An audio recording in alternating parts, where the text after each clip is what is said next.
Newborns are vulnerable to infection, especially premature infants and other conditions that make them sick. And in the NICU, we have them on continuous monitoring to watch the transition from healthy to sick, but we want to catch it early.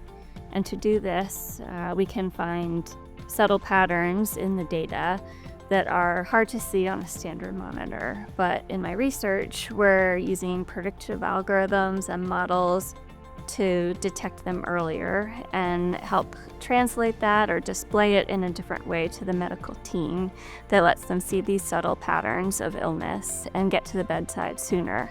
When they get to the bedside, do an assessment and maybe consider earlier treatment, or at least have a closer eye on the infant.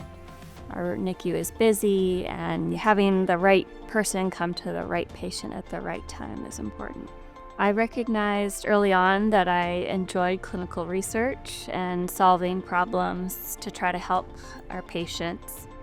And I worked with a team in a chart review, just looking at the medical record to see what was going on at the time one of the algorithms was changing.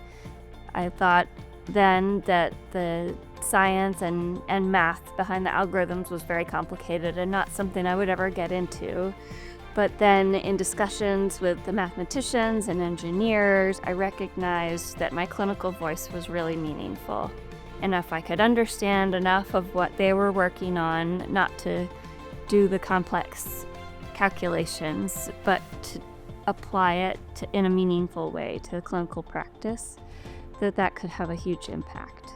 The modeling and performance evaluation is exciting, and we've developed robust algorithms. The hardest part is integrating it within our complex workflow.